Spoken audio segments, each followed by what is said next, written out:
नमस्कार, मैं संगीता तंवर और आपने लॉगिन किया है one India YouTube channel.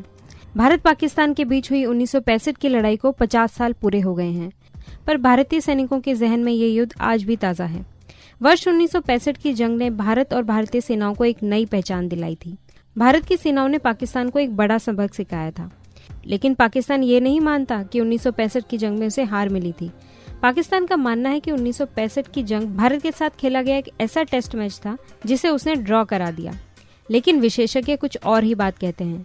Bharat के रक्षा विशेषज्ञों और उस समय युद्ध में शामिल हुए पूर्व सैनिकों की माने तो पाकिस्तान को सेना ने तगड़ा जवाब दिया था।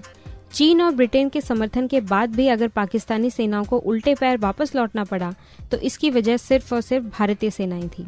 आर्मी की आधिकारिक think tank centre for land warfare studies की ओर से 1965 turning the tide how India won the war नाम से एक किताब लॉन्च होने वाली है।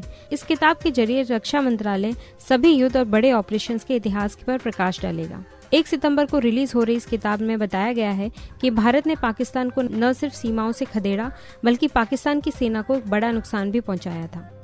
लेकिन पाकिस्तान अब भी इस बात को नहीं मानता और इसलिए पाकिस्तान 5 सितंबर के दिन को इस युद्ध की विजय के रूप में भी मनाता है। पाकिस्तान के एक लीडिंग जर्नलिस्ट महमूद शाम ने वर्ष 2005 में पाकिस्तान के एक न्यूज़पेपर में भी लिखा था कि इस युद्ध में भारत नहीं पाकिस्तान की जीत हुई थी। लेकिन पाकिस्तान चाहे जो भी कहे, सच्चाई यही है कि 1965 की लड़ाई में पाकिस्तान को भारतीय सेनाओं ने तगड़ा जवाब दिया था।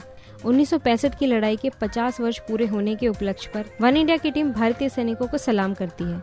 वन इंडिया पॉडकास्ट में इतना ही। अधिक खबरों के लिए लॉगिन कीजिए oneindia.com।